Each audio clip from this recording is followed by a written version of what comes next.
Okay, class, so we've just discussed your hypotheses and how you think tillage, cover cropping, and looking at agricultural versus urban soils will affect water erosion. And so today what we're going to do is we are going to simulate water erosion using a small scale rainfall simulator. And we'll be looking at 4 different treatments. We'll be looking at a long-term conventional till and a long-term no-till, which are both from the DTC plots out at the acre farm. Those have been in that tillage practice for about 25 years, give or take. We're going to be looking at a long-term no-till treatment with cover crops. So that's been in long-term no-till 20 plus years, and it's been in cover crops for 10 plus years. And then the last one that we'll look at is just a grass treatment. And so it would be like if we went out into your front lawn at home and pulled the soil from that to experiment with. Okay, so before we get started, let's discuss the principles of water erosion. So what are the processes that are involved in soil erosion?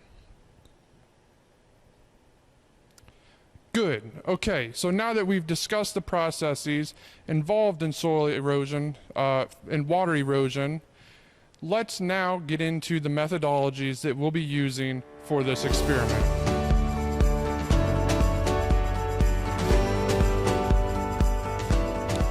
Okay, so before we get into actually running the experiment, we first need to understand the setup. And so what we have here in front of us is the full rainfall simulation setup.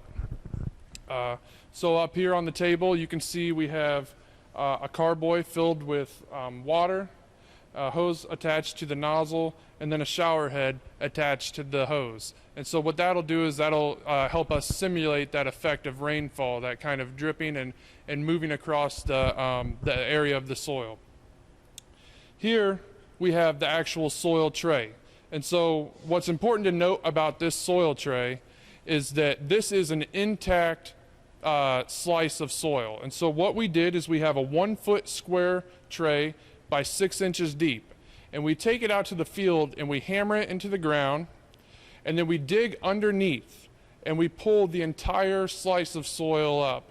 And then from that, we take and we shave across the bottom, creating a flat, even surface across the bottom. We've then on the bottom put a mesh screen just to help keep the soil in place. And so what we're doing is we're representing an intact soil microcosm. These side plates are just to help prevent any lateral flow of water, to just keep the water concentrated on the actual soil. Underneath, we just have a catch basin. And so what this is for is this will actually catch the water that percolates through the soil and actually leaves. So this would be representative of the process of leaching. And then in the front here, we have another catch basin. This is actually going to catch the runoff. So any soil that moves across the surface of the soil, or any water that moves across the surface of the soil, will run off into this tub. Okay, so now that we've explained the setup, let's now talk about what this setup is going to help us measure. So it's going to help us measure 4 different things. The first is time to runoff and infiltration. The second is the total amount of runoff and the total amount of infiltration that occurs. The third is a calculated value, and since we know the total amount of water that we're going to add to the soil, we can calculate the amount of water that's stored within the soil profile after a given time. And then the fourth is that we can calculate runoff and infiltration rates based on our data that we collect for total runoff and infiltration. I need to point out that we're not actually measuring infiltration rate, as this would be the rate at which the water enters the soil surface. What we're actually doing is looking at the ability of the water to move through the soil profile. And so this is known as soil hydraulic conductivity. And so what we are actually calculating is the soil's conductivity rate. So in this experiment, it's important to note that the antecedent moisture conditions on our soil microcosms are pretty representative of a drought condition. And so this would be the soil is very dry, and then we get a rainfall after the soil has been dry for a long time.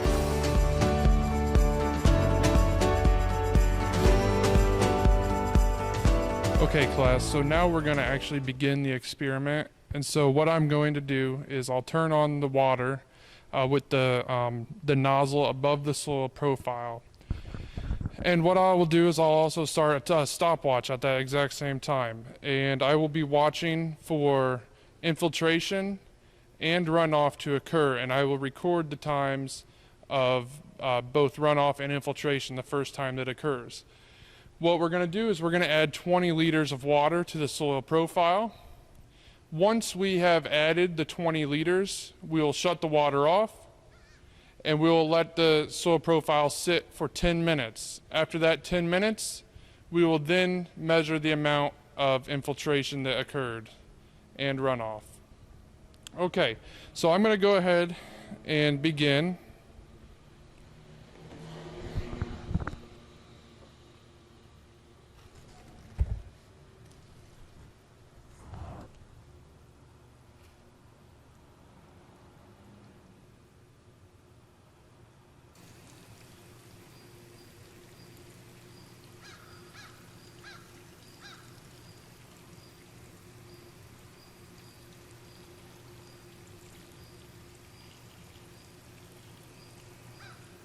We have infiltration.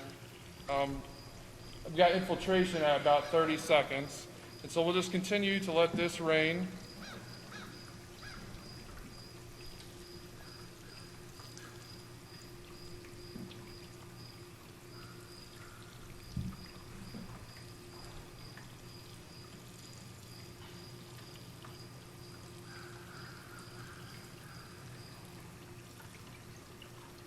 So we had runoff at about 1 minute and 15 seconds into the experiment.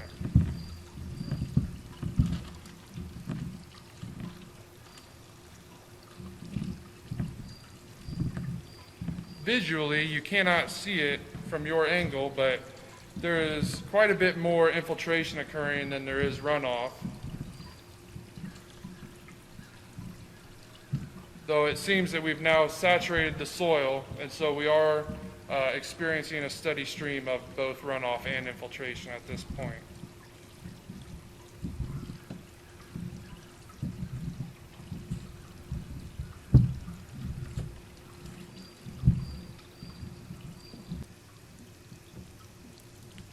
Okay, so we've now dispensed about 15 liters of water onto the soil profile.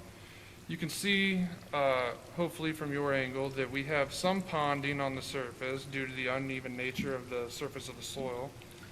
And we're still getting a continued infiltration as well as runoff.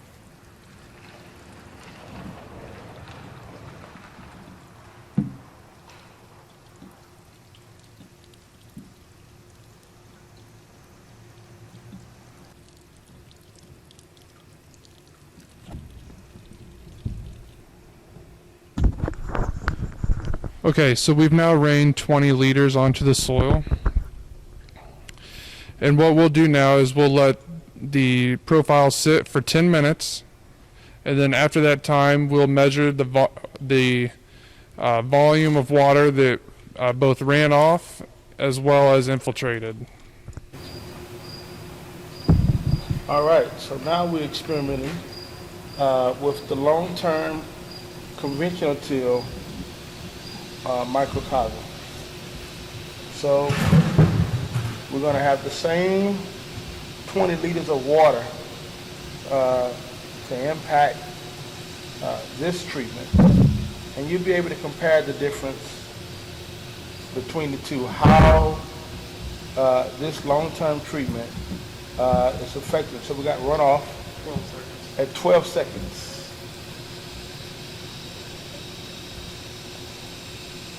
Trying to evenly distribute the water, and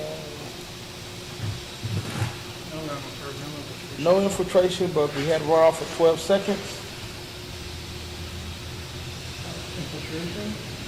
Got infiltration now at about About a minute. a minute. Interesting. Interesting.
Well, this treatment, this long-term conventional till, we're basically working with the AGRY. We're thinking about a granular structure, and while it's taking on this rainfall, you can see that there's definitely runoff occurring, and in that runoff event, or in the energy of that water moving off the profile, we see heavy sediment movement, almost like sheet erosion.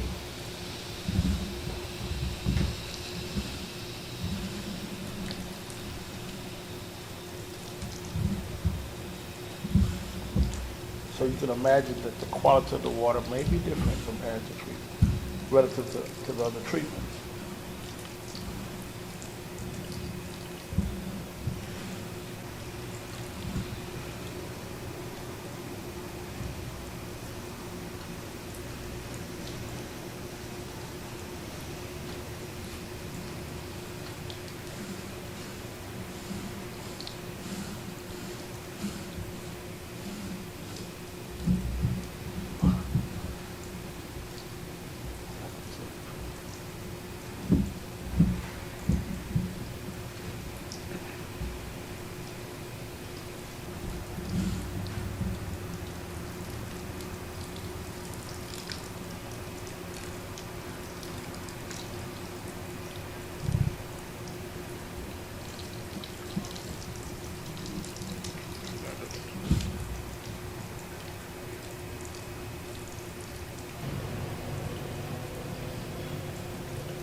Okay, so at this point, we've added 20 liters of water to all 4 soil treatments, 2 of which you saw the examples for just a couple moments ago.